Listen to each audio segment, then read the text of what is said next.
Jadi memang kalau kita berbicara tentang kedatangan orang-orang dari Timur Tengah, terutama dari Yaman, ini kan sebenarnya memang kita harus berbicara tentang operasi-operasi yang dilakukan oleh negara-negara kolonial yang menjajah.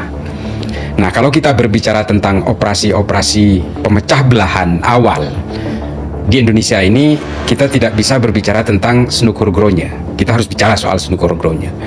Karena memang pemerintah kolonial Belanda melakukan eksportasi paksa ini bisa jadi memang bukan keturunan Nabi. Bisa jadi memang ini yang dipaksa menjadi keturunan Nabi supaya pengaruhnya menjadi luar biasa. Nah, salah satunya kemudian patron yang diplot itu adalah Utsman bin Yahya yang dijadikan mufti Batavia itu, yang nantinya itu berhasil memadamkan ulama-ulama dan santri-santri ketika rakyat Banten melakukan perlawanan ke Belanda. Perang di Cilegon, namun Belanda begitu mudah meredamnya karena keturunan imigran Yaman Habib Utsman bin Yahya mengeluarkan fatwa bahwa haram hukumnya memberontak kepada pemerintah Hindia Belanda. Antum tadi menyebut Wali Songo. Ya. Antara eksistensi Wali Songo dengan kedatangan imigran Yaman ini, mana yang lebih dulu? Lebih dulu Wali Songo. Oke. Karena ternyata begini, Bang Haji, Wali Songo berhasil membuat akulturasi, perpaduan antara Islam dan budaya lokal. Ini efektif, yang akhirnya menjadi platform perjuangan bangsa Indonesia melawan penjajahan Belanda. Sebenarnya yang dikatakan Habib, ya, dikatakan, kan itu hanya di Indonesia sebenarnya yang betul-betul dikultuskan secara luar biasa. Dan mereka membuat framing bahwa kelompok-kelompok perlawanan terhadap Belanda ini adalah orang-orang yang fundamentalis dan ortodoks. Nah, fatwa itu kemudian keluar setelah framing dari Belanda itu muncul juga, bahwa ini fatwa haram karena pemerintahan yang sah. Persoalannya, kami adalah majikan kalian, kami adalah pemilik bangsa, kami adalah pemilik kedaulatan Indonesia. Karena di dalam tubuh kami mengalir darah suci kakek kami Rasulullah. Diam saudara.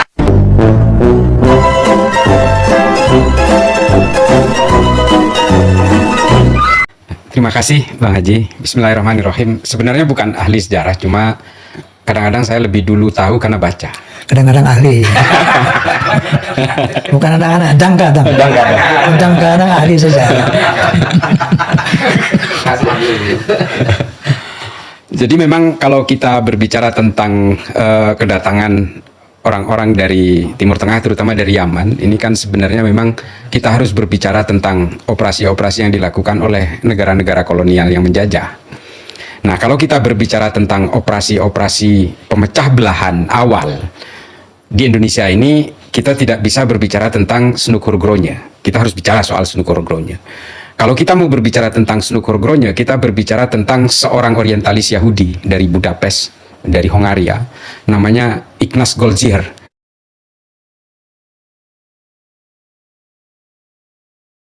Ini nama aslinya sebenarnya Yitzhak Yehuda, nama aslinya. Snugurgronya itu?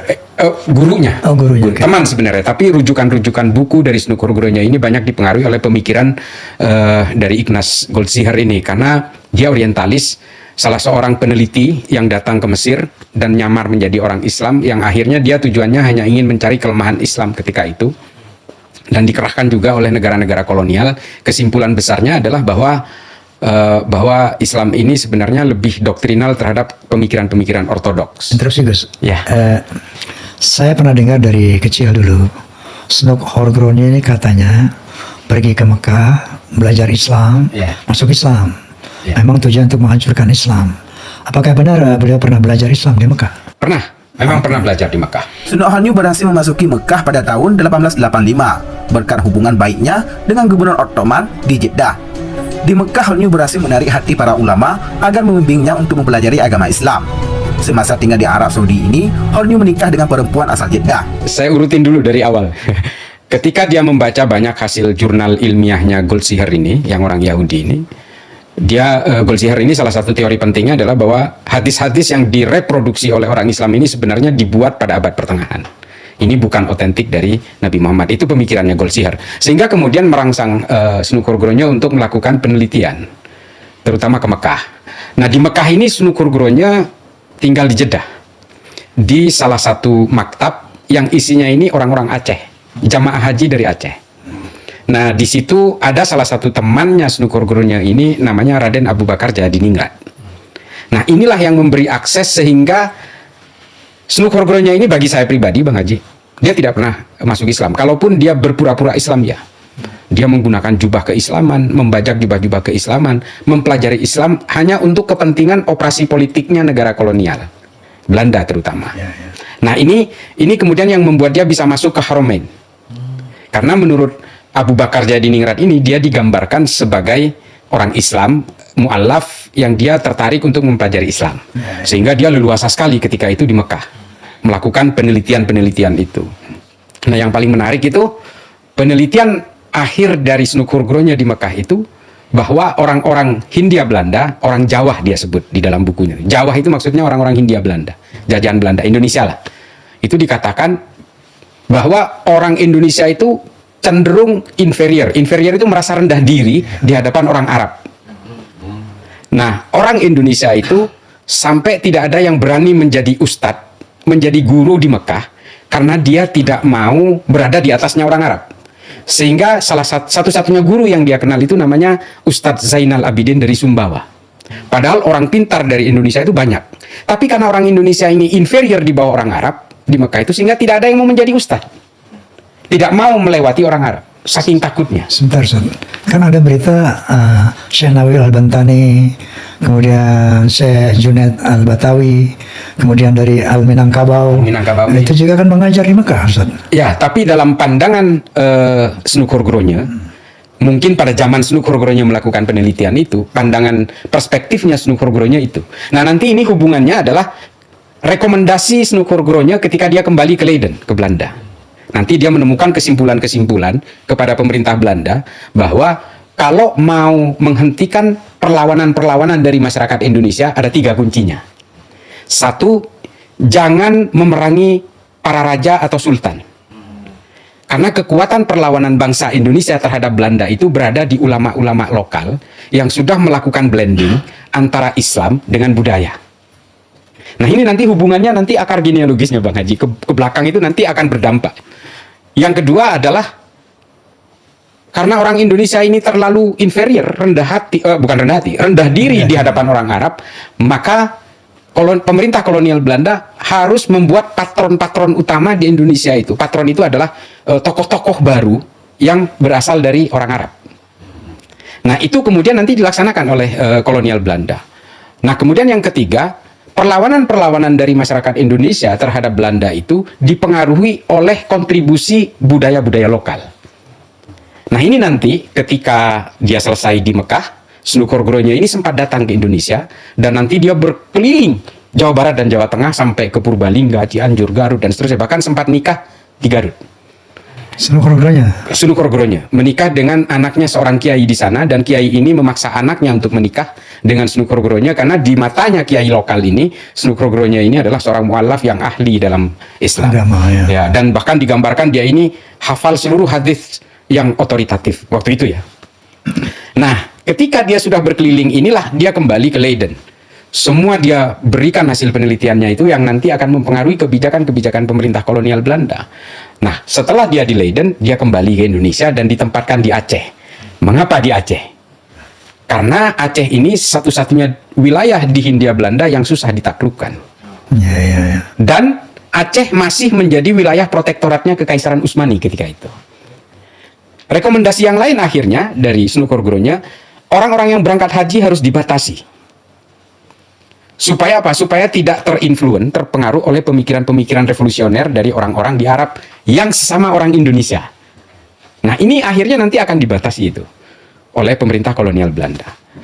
Nah, ini yang akhirnya 3 poin penting yang disampaikan di Leiden itu, Bang Haji, yang dilaksanakan oleh Belanda. Sehingga ketika itu Belanda mendatangkan banyak sekali, istilahnya melakukan eksportasi dari Timur Tengah, termasuk generasi-generasi pertama dan kedua di daerah Gujarat dan Goa, untuk kemudian dikapalkan ke Indonesia. Tapi apakah semua orang Arab ini akan ditakuti?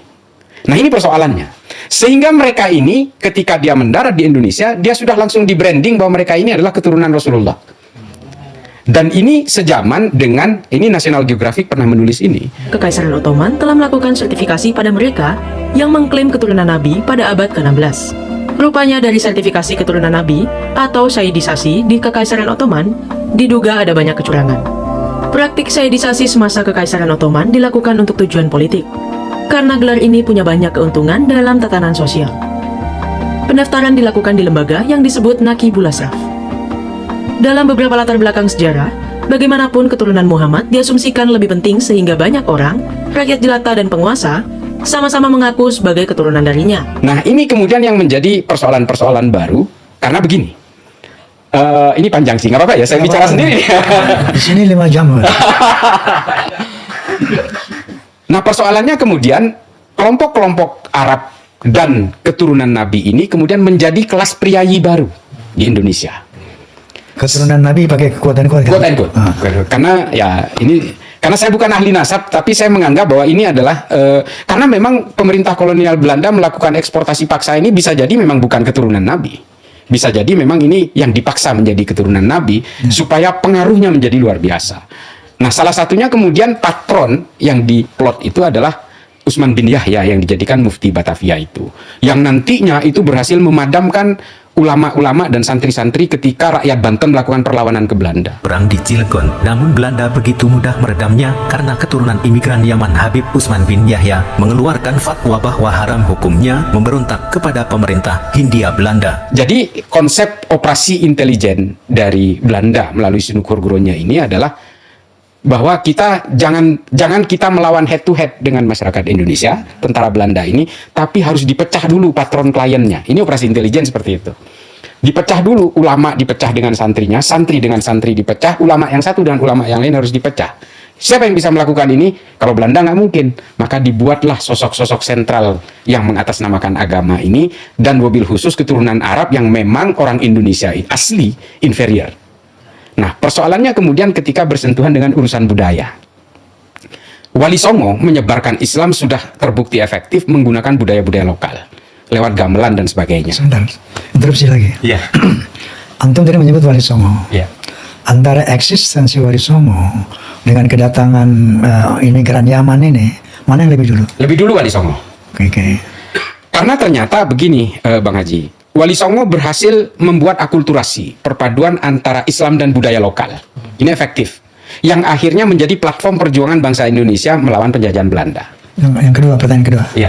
Apakah Wali Songo termasuk imigran Yaman yang dibawa oleh Belanda ke Indonesia? Kalau dari catatan sejarah sih bukan. Dia dari Asia Tengah. Terutama dari Asia Tenggara, terutama dari Campa, dan ini jalurnya ke Asia Tengah. Dan ini adalah bagian dari korban-korban persekusi pada zaman Perang Zab antara kelompok Bani Umayyah dan Bani Hashim. Banyak sekali yang kemudian kabur ke Asia Tengah, ke Nagorno-Karabakh dan pegunungan Kaukasus Utara. Nah, ini nanti yang hadir, yang akhirnya ke Kamboja menyebarkan Islam sampai ke Indonesia itu kelompok ini. Itu? Iya, sama. Bukhara segala macam itu. Nah, ini alirannya dari sana. Baik. Artinya mereka ini memang korban persekusi di Arab yang kemudian sampai ke kita, bukan dikerahkan oleh kekuatan-kekuatan politik kolonial. Memang secara state of nature, jadi betul-betul secara alami memang datang melakukan migrasi-migrasi. Karena di Arab sendiri dipersekusi ketika perebutan kekuasaan antara Bani Hashim dengan kelompoknya Muawiyah dalam perang Zab itu. Karena akhirnya dipersekusi itu. Nah, ini kemudian yang menjadi catatan tersendiri. Saya lanjut ke Wali Songo tadi. Belanda berdasarkan rekomendasi dari seorang political advisor yang bernama Sunuk Horgronya menganggap bahwa kekuatan budaya-budaya lokal dengan ulama-ulama lokal yang mengatasnamakan yang berislam ini kemudian menjadi persoalan bagi Belanda, sehingga dipaksakanlah kooptasi budaya itu. Nah, ini munculnya budaya-budaya Arab di tengah masyarakat pedalaman Islam ketika itu, menggeser gamelan dan seterusnya dan seterusnya. Bahkan kalau saya sendiri, pengalaman saya sendiri di Madura, itu ada nama kesenian budaya lokal itu namanya sandur. Sandur itu sejenis gamelan di Jawa. Okay. Sejak kecil saya sudah tertanam di sini bahwa sandur ini maksiat. Tapi kalau rebana enggak, kurang lebih gitulah. Nah, ini upaya kooptasi budaya lokal ini yang kemudian membuat patron klien baru di Indonesia, supaya tujuannya apa? Supaya orang-orang lokal dan ulama-ulama lokal itu mudah dikendalikan lewat jalur budaya, dan kemudian pergerakan mereka bisa dipatahkan ketika melakukan perlawanan ke Belanda. Nah, ini semua adalah operasi-operasi yang dirancang oleh Sunuk Horgronya tadi sebenarnya. Nah, ini yang kemudian mempengaruhi cara berislam kita hari ini. Mohon izin Bang Haji, sebenarnya yang dikatakan Habib, ya, dikatakan, kan itu hanya di Indonesia sebenarnya yang betul-betul dikultuskan secara luar biasa. Saya terus terang begini, saya ngaji kitab Irsyadul Ibad Zainuddin Al-Malibari itu kepada seorang Habib. Beliau ini, guru saya ini, secara akhlak bagus, secara keilmuan luar biasa, maka saya betul-betul hormat. Bukan karena Habibnya, tapi karena keilmuan dan akhlaknya. Beliau betul-betul ahli ibadah. Saya tahu Siapa beliau? Habib Ali Al-Kaf. Habib Ali Al-Kaf. Saya sangat respect. Tapi dalam konteks ketika kita hubungkan antara moral dan pengakuan keturunan ini, ya saya sering ngomong di beberapa channel ya, di beberapa YouTube dan bahkan di banyak kesempatan. Meskipun ngaku Habib, kalau bajingan, tampar aja saya bilang. Tempeleng aja. Artinya moral menjadi bagian Bukan penting. kepret, bukan. Karena saya selalu mengatakan begini, Rasulullah Allah sallallahu alaihi. ini kan mewariskan moral kepada kita. Kalau Rasulullah itu betul-betul ingin mewariskan keturunannya, sampai beliau wafat pun seharusnya menunjuk Sayyidina Ali sebagai penggantinya. Tidak. Sayyidina Ali jelas-jelas sepupu dan menantunya. Pintar pula babul ilmi. Tapi Rasulullah tidak mewariskan itu semua sampai beliau wafat, tidak menunjuk penggantinya. Artinya apa? Rasulullah ingin betul-betul mewariskan akhlak yang baik kepada umatnya. Bukan soal keturunan, bukan soal genetik, ini persoalan moral The saja. right man on the right place. Exactly. Nah ini kalau saya pribadi menganggap gitu. Kalau bicara soal nasab ya terus terang mungkin banyak yang mumpuni, ada ahli filolog segala macam, ada filolog, ada belakangan Gus Imad juga menyuarakan itu. Saya ya berterima kasih banyak dengan pengetahuan-pengetahuan seperti itu. Tapi kalau mau berbicara tentang bagaimana masa kecil saya yang betul-betul terjajah seolah-olah seorang Habib itu adalah masterpiece yang tidak mungkin salah, seolah-olah ini maksum. Saya menganggap bahwa sejak dulu saya tertipu rupanya. Karena setelah dewasa saya ditipu berkali-kali oleh orang yang mengaku Habib. Soal cincin lah, soal sarung lah, saya sering ditipu masalahnya. Dan berbekal takzim itulah kemudian saya rela ditipu berkali-kali. Ikhlas. Ikhlas. Supaya dapat syafaat. Supaya dapat syafaat. Astagfirullah. Astagfirullahaladzim. Jadi ya kalau bagi saya Bang Haji, moral, akhlak bagi saya itu menjadi patokan bagaimana saya menyikapi respect terhadap orang. Jadi saya sudah tidak terpesona lagi ada ngaku Habib gitu tapi malak-malak duit ya saya usir dari rumah, nggak ada cerita. Ya, Apalagi jadi- belakangan ada apa state of mind gitu ya, ada temuan-temuan seperti yang dilakukan oleh Kiai Imad, termasuk Menahim Ali dan sebagainya, termasuk beberapa teman-teman yang hari ini mengamplifikasi itu. Ya oke, ini sebagai spektrum baru dalam cara saya berpikir bahwa bagi saya ini Bang Haji, mohon maaf, semua manusia apapun keturunannya menurut saya dilahirkan dengan harga diri yang sama. Insyaallah. Itulah yang sebagaimana sering saya utarakan dalam podcast ini. Sebetulnya nggak ada arti apa-apa nasab di sisi Allah. Nggak ada harganya nasab itu. Sampai berulang-ulang Nabi mengatakan la fadla li Arabiyyin ala Jamin. Al jannatu lil muttaqin walau kana 'abdan habasyian wa narul kana sayyidan qurasyan hasyimian. Jadi ternyata nasab itu tidak membawa keselamatan dan kebahagiaan orang di hadapan Allah Subhanahu wa taala. Illa taqwallah, kan seperti itu. Nah inilah yang mereka-mereka ini kaum Bahlawi sering mendoktrin umat Islam sebagai muhibbin mereka. Kalau tidak menyintai kami, tidak menyintai Rasul. Kalau tidak mencintai kami, tidak akan mendapat syafaat dari Rasulullah SAW. Ini kan sebetulnya yang kita tahu dalam Al-Quranul Karim, anak Nabi aja masuk neraka. Nabi Nuh, bapaknya Nabi saja masuk neraka. Nabi Ibrahim, istrinya Nabi saja masuk neraka. Nabi Lut alaihissalam. Kemudian pamannya Nabi saja masuk neraka. Jadi hal ini dinafikan, seakan-akan dinafikan oleh mereka bahwa kalau keturunan Nabi saja, anak Nabi saja, kata Nabi, dipotong tangannya. Apalagi lagi keturunan yang jauh banget melakukan hal-hal negatif, apalagi muhibinnya gitu loh. Kan lebih jauh lagi itu. Nah inilah yang astagfirullahaladzim, kaum muslimin saudaraku, warga negara Indonesia saudaraku, coba waspadalah tentang hal ini ya. Artinya kenapa orang-orang yang punya komitmen tentang keislaman yang benar dan keindonesiaan, yang peduli tentang keindonesiaan yang benar ya selalu menyuarakan tentang hal ini. Jadi kembali tadi Ustaz Gus juga sih. Istilahnya Bang sih. Istilah Barawi. Islah Gus Bahrawi. Nggak sampai hati kalau pakai nama. Kita harus menghargai ilmu bukan nasab. Allahumma salli ala Muhammad.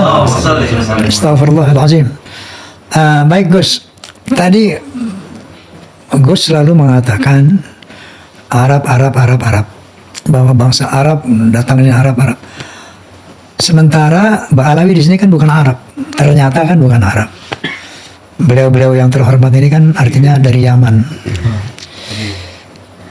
Bagaimana antum tadi menceritakan sejarah orang-orang Belanda quote and quote mengekspor orang-orang Arab ke Indonesia dengan karena kalau orang Indonesia dengar Arab, waduh langsung terbayang Rasulullah. Karena Rasulullah ini orang Arab. Ini orang Arab. Kalau sekarang mungkin kita nggak aneh ya dengar orang Arab. Tapi dulu mungkin begitu ada orang Arab lalu identik dengan Nabi Muhammad SAW karena beliau orang Arab, kan? Langsung apalagi dia bilang saya turunan Nabi, langsung takluk itu. Langsung tunduk habis itu. Nah, bagaimana antum bisa menjelaskan bahwa yang didatangkan itu bukan orang Arab tetapi orang Yaman? Dari hasil penelitian Snook Horgrownya itu kan melihat secara genetik Arabnya. Artinya zaman itu kan kita belum ada DNA yang bisa merunut secara rinci genealogi seseorang gitu. Tapi yang jelas originnya kan dari Timur Tengah. Timur Tengah itu Arab ya, Bang? Arab pokoknya. Dan inferior itu memang ditujukan kepada origin Arab. Bahkan kalaupun ada seorang Yahudi yang kan Yahudi sama Arab ini kan sebenarnya satu rumpun. Jadi sama-sama berasal dari bangsa Aramik. Makanya bahasanya Ibrani terus kemudian menjadi bahasa Arab. Ini kan akar-akar bahasa yang sebenarnya satu rumpun semua. Jadi anti-Semit itu sebenarnya bukan anti Yahudi juga, tapi hanya juga anti Arab sebenarnya, gerakan anti-Semit di Eropa dulu itu. Nah, origin Arab ini yang kemudian memang dipakai oleh pemerintah Hindia Belanda. Kenapa kok dari Yaman? Mungkin ketika itu Yaman adalah wilayah yang paling terbelakang, yang memang secara kultur geografisnya memang yang paling tidak memungkinkan, sehingga diambil dari orang-orang Yaman yang memang kehidupannya memang sangat susah lah, kurang lebih begitu. Karena berbagai imigran di Libanon yang juga keturunan Arab ini banyak yang berasal dari Yaman, yang kemudian keturunannya itu banyak bermigrasi ke Amerika Selatan dan menjadi Katolik. Ada Fernando Haddad. Ini kalau di Indonesia dengan marga Al-Haddad ini, disungkam-sungkam ini. Tapi di Brazil dia Katolik. Carlos Munim, bekas presiden Argentina, Carlos Menem. Ini kan keturunan dari Suriah, yang juga nenek moyangnya pendatang dari Yaman. Jadi memang yang berkecenderungan punya gairah tinggi untuk merantau itu memang dari Hadramut. Makanya dipilihlah mungkin oleh pemerintah kolonial Belanda ketika itu orang-orang Hadramut yang memang punya naluri merantau. Dan secara ekonomi juga di kawasan Arab ya, sampai hari ini sih. Kebetulan saya sudah pernah sampai ke sana. Sengsara betul. Orang Yaman itu ya. Memang orang Yaman, dan memang ya ini mohon maaf saya bukan stereotip atau rasis, tapi memang banyak sekali orang Yaman setelah merantau menjadi kaya seperti Bin Laden. Ini kan pendatang dari Yaman, yang menjadi kontraktor nomor 1 di Saudi dan melahirkan Osama Bin Laden. Ini juga secara genetik dari Yaman. Osama Bin Laden itu Yaman? Yaman. Bin Laden itu kan pendatang dari Yaman yang kemudian menjadi kontraktor di Arab Saudi dan kaya. Dulu di Masjidil Haram, cleaning service-nya Bin Laden Corporation. Sekarang sudah diganti karena nama Bin Laden ini sudah dirusak oleh Osama. Enggak, yang maksud apa Bin Laden ini Balwi? Saya kurang tahu kalau itu. Kalau itu saya kurang tahu. Tapi yang jelas dari Hadramut. Dan rata-rata semua pendatang yang origin dari Timur Tengah itu memang dari Yaman kebanyakan. Termasuk di Libanon sendiri itu kebanyakan dari Yaman. Dari Yaman. Iya. Baik, Ustaz. Islam. Bukan Ustaz, bukan Kiai. Baik. Islam, Ustaz. Islam nggak bisa lah pakai nama. Antum itu berilmu, orang berilmu itu harus dimuliakan. Yarfa'illahu alladhina amanu minkum walladhina utul ilma darajat. Yang harus dimuliakan itu orang beriman dan berilmu. Ustaz. Maksa.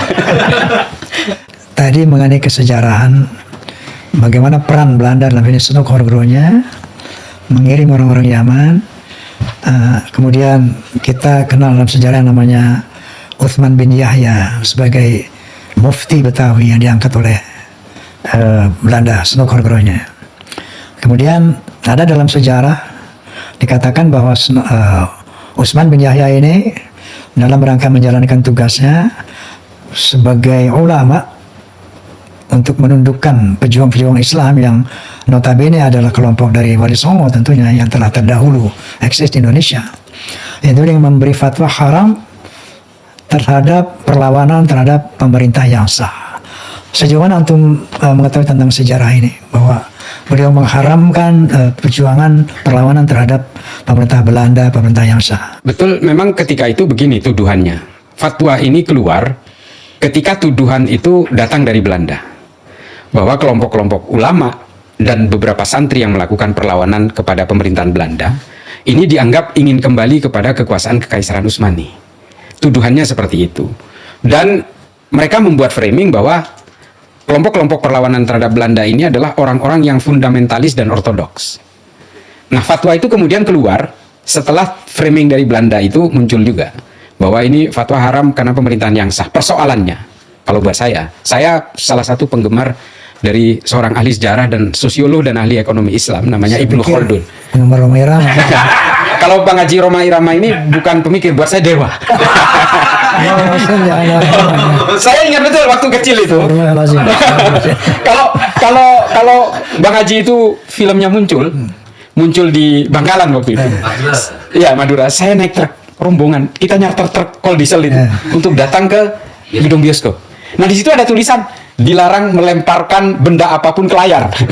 Karena kalau ucok aka harahap itu muncul, wah langsung itu bakiak, sepatu, sendal layang semua. Yang kesian pengusaha bioskopnya layarnya robek. Saking cintanya kepada beliau. Jadi mohon dirubah dari jangan dewa, Pak. Itu musyrik itu. Tapi daripada saya rubah Pak Alawi.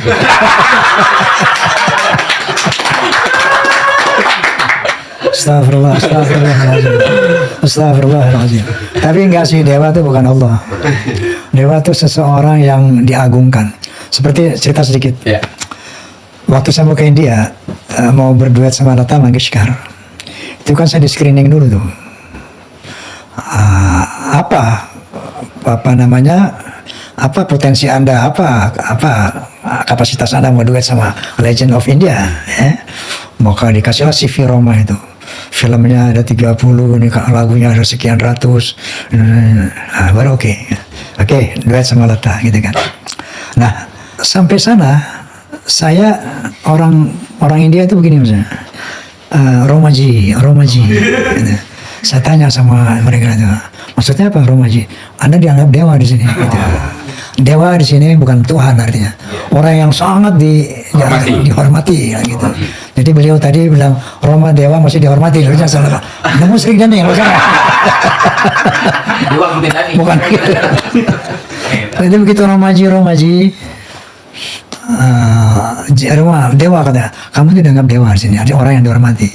Tiba-tiba, sorry orang India, minta maaf ya. Saya begitu dihormatinya, tiba-tiba saya lagi keluar dari ruang dubbing, melangkahi sitar. Sitar itu gitar India itu yang gitu. Melangkahi itu, dimaki langsung. Damn you. Dewanya hilang.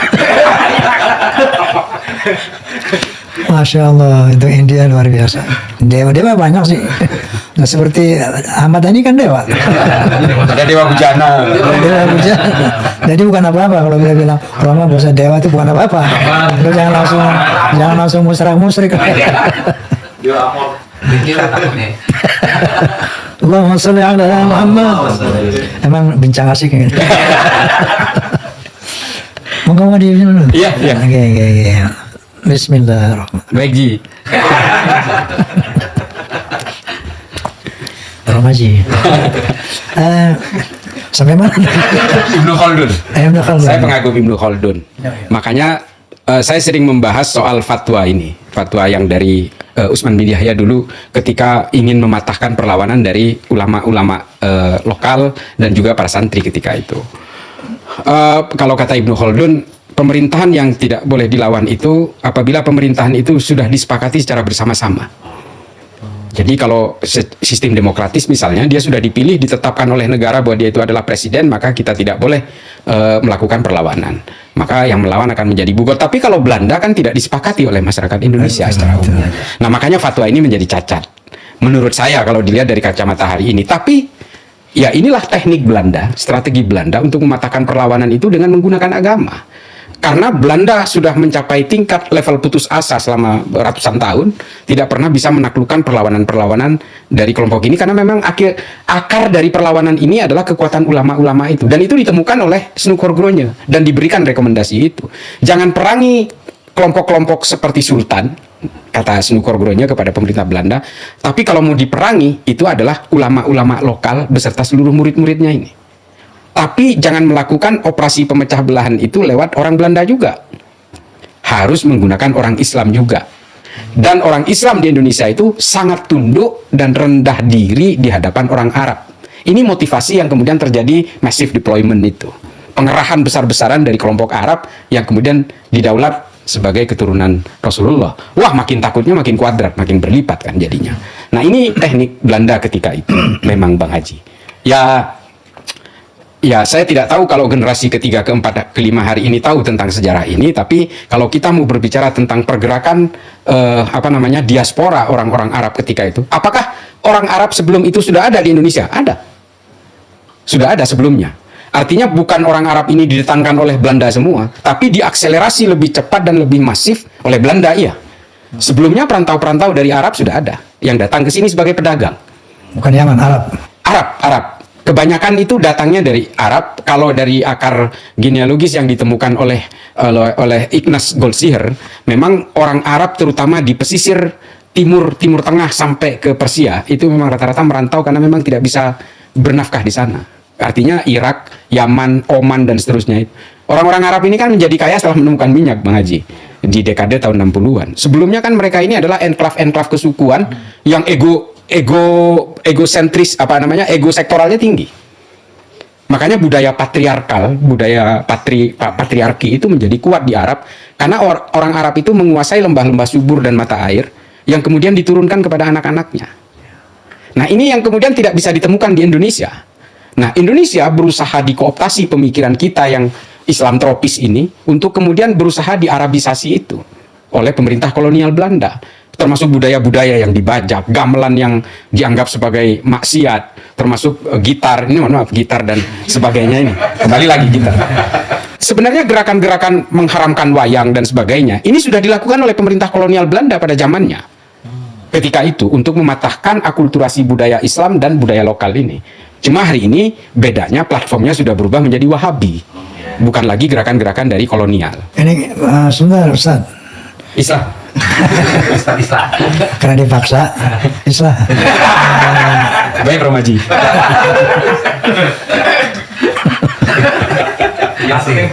Ini kan kita tengah membahas Ba'alawi, imigran Yaman yang quote and quote beliau mengaku sebagai keturunan Nabi yang banyak diyakini oleh umat Islam Indonesia selama bahkan 500 tahun.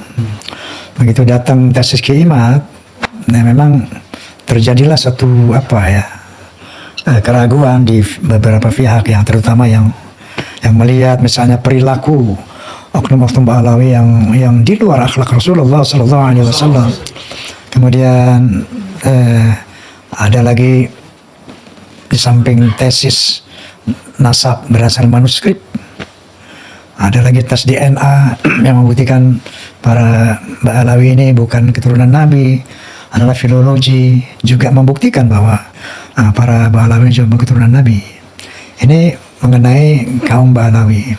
Nah, tadi kan yang antum bilang gamelan haram, wayang haram, gitar haram, itu kan bukan Ba'alawi, itu kan Wahabi. Maksud saya konteksnya kemana itu?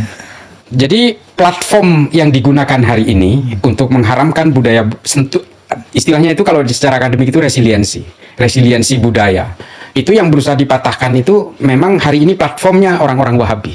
Tapi metode ini pernah dipakai juga oleh orang Belanda supaya mitos budaya orang lokal itu menjauh dari kebudayaannya sendiri. Enggak, yang saya maksud bahwa Wahabi sama Ba'alawi kan beda nih. Iya, beda. Tidak sama kan? Tidak sama. Walaupun misalnya sama-sama orang Yaman, wallahu alam. Barangkali Wahabi dari Arab, wallahu alam. Tetapi mereka punya misi kan berbeda nih. Kalau Wahabi misinya tidak mengakui beliau sebagai turunan Nabi, tapi membid'ah-bid'ahkan, mengkafir-kafirkan. Ini ciri khas saudara kita Wahabi ini. Nah, tapi kalau Ba'alawi ada klaim bahwa mereka adalah turunan Nabi dan memalsukan kuburan-kuburan palsu, memalsukan sejarah. Ini artinya ada tujuan untuk quote and quote lah menghegemoni, menjajah Indonesia. Ini saya lihat ada perbedaan ya antara gerakan Wahabi dan gerakan Bahlawi. Apakah ada satu benang merah antara Bahlawi dan Wahabi? Ada. Agenda dan tujuannya pada eranya masing-masing. Kelompok-kelompok Bahlawi pada saat itu memiliki agenda yang dibebankan oleh ranselnya pemerintah Belanda bahwa bangsa Indonesia harus dipecah belah. Wahabi hari ini ingin memecah belah bangsa juga untuk kepentingan supaya menghomogenkan orang Indonesia menjadi Wahabi semua dengan cara memecah belah itu. Sama tujuannya, meskipun platformnya berbeda. Makanya saya tadi Bang Haji saya katakan, kalau dulu kelompok-kelompok yang origin dari Timur Tengah yang dikerahkan oleh Belanda ini tujuannya untuk memecah belah perlawanan bangsa Indonesia terhadap penjajah, hari ini Wahabi juga punya keinginan yang sama untuk memecah belah bangsa Indonesia juga, meskipun ajarannya berbeda, originnya juga berbeda.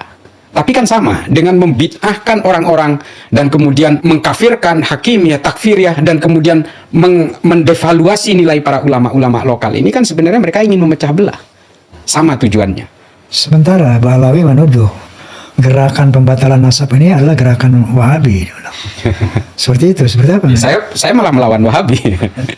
Meskipun saya terus terang soal nasab saya tidak menguasai, tapi saya adalah satu-satunya orang yang tidak mau kemudian menjadi taklid terhadap orang yang mengaku sebagai keturunan Rasulullah. Karena buat saya Rasulullah mewariskan kepada kita ini adalah rahmat dan akhlakul karimah. Buat saya itu, mau keturunan Nabi, kalau bejat ya bejat aja, bajingan, predator seksual ya predator seksual aja. Buat saya keturunan itu tidak menjadi penting ketika akhlak itu menjadi cacat dan cedera. Kalau buat saya ini Bang Haji. Buat semua. Iya semua. Ya artinya ini mohon maaf, makanya saya itu kadang-kadang, tapi guru ngaji saya, Irsyadul Ibad saya seorang Habib Habib Ali Al-Kaf Condet. Terus saya sering juga membaca buku-bukunya Habib Ali Al-Jufri dari Tarim, Al-Insaniyah Qabla Tadayun, Al-Iman. Itu adalah kitab-kitab yang sering saya baca.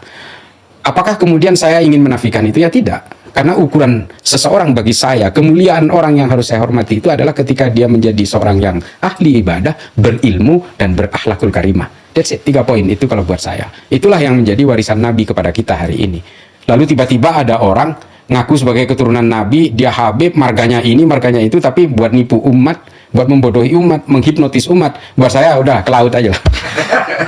Di sini jauh loh.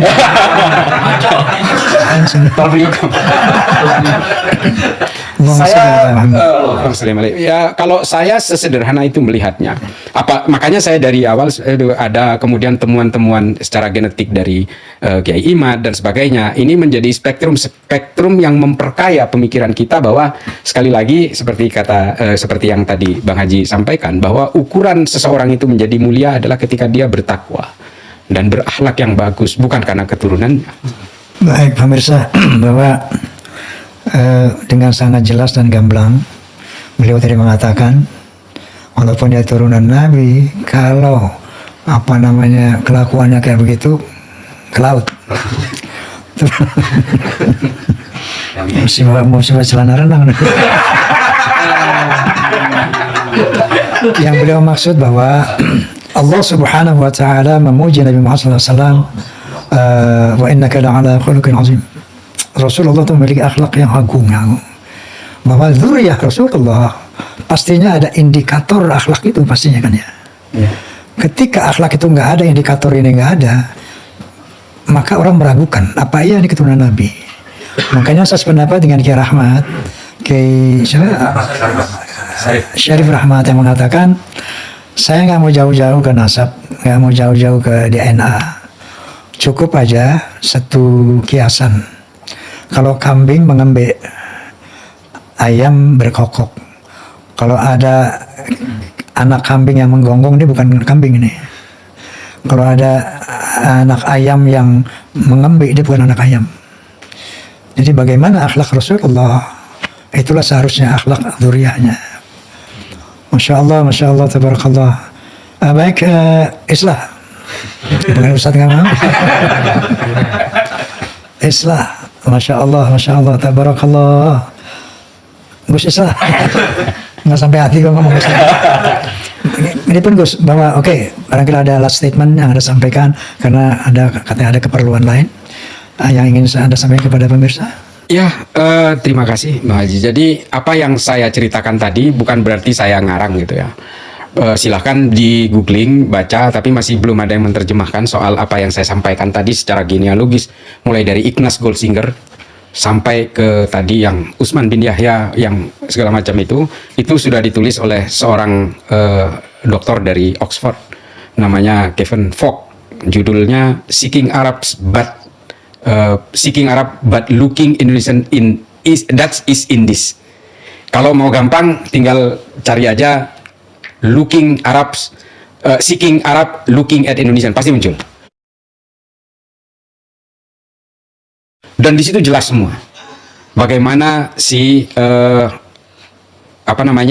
tadi Snook Horgronya segala macam itu dijelaskan tuntas sampai massive deployment yang saya bilang tadi, itu ada di banyak tulisan kalau kita mau, dan itu sangat akademis karena ini jurnal itu dipertanggungjawabkan secara historik maupun secara literatur, itu udah pasti, dan saya sudah membaca semua itu.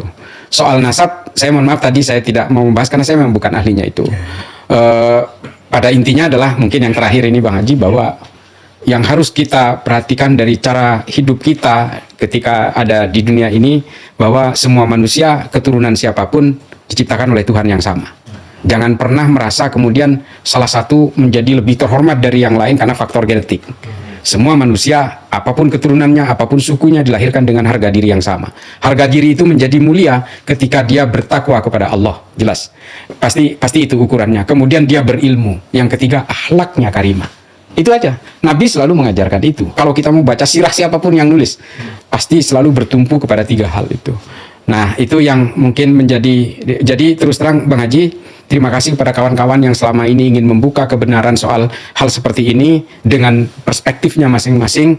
Tapi terus terang buat saya hari ini ada semacam gairah baru, bahwa kita selama ini terkungkung, terborgol oleh pemikiran-pemikiran lama yang kemudian membuat kita itu terhipnotis massal. Nah, mudah-mudahan bangsa Indonesia kembali kepada hitohnya, bahwa kita menghormati manusia itu karena keilmuannya, ketakwaannya, dan kepada akhlaknya. Itu saja yang paling penting. Baik Gus, bahwa yang beliau sampaikan tadi, qala ta'ala, a'udzubillahi minasyaitonir rajim, ya ayuhan nas inna khalaqnakum min dzakari wa untha wa ja'alnakum syu'uban wa qabaila lita'arafu inna akramakum 'indallahi atqakum. Yang artinya, hai bangsa manusia, aku telah menciptakan kamu dari seorang laki dan perempuan. Dari sana aku jadikan kamu berbangsa-bangsa.